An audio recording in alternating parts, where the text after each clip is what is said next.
आपण मागच्या सप्टेंबरमध्ये जो अतिवृष्टी झाला होता आणि मुसळधार पाऊस झाला होता, त्यामध्ये आमच्या जिल्ह्यामध्ये पूर परिस्थिती निर्माण झाला होता.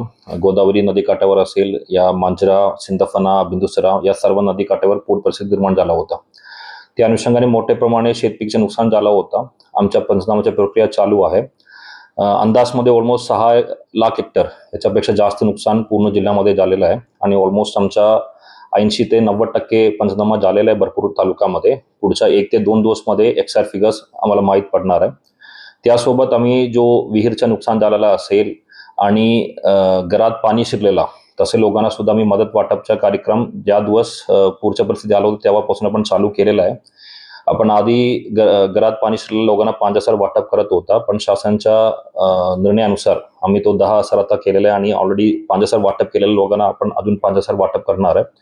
त्यासोबत त्यांच्या सर्वांना आता आपण तांदूळ आणि गहू हे 10-10 किलो सुद्धा देणं चालू केलेलं आहे. आता सर्व ठिकाणी पंचनामा आणि नुकसानच्या माहिती घेऊन आम्ही पुढच्या प्रक्रियेसाठी शासन स्तरावर सुद्धा सादर करणार आहे. एकूण शेतकऱ्यांच्या मदतीसाठी आता मुख्यमंत्री सहायता निधीसाठी आपल्या जिल्ह्यामधून किती मदत आपल्याकडे प्राप्त झाली आणि काय त्याच्या अमाऊंट?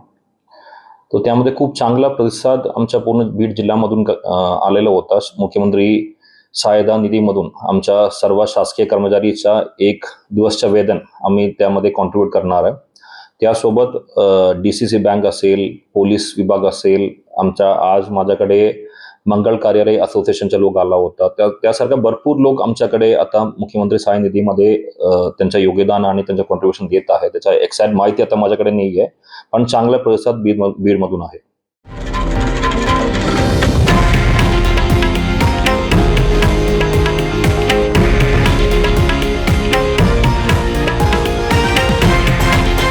हे आहे देशातील नंबर 1 न्यूज नेटवर्क आणि आपण पाहत आहात TV9 मराठी, एकमेव.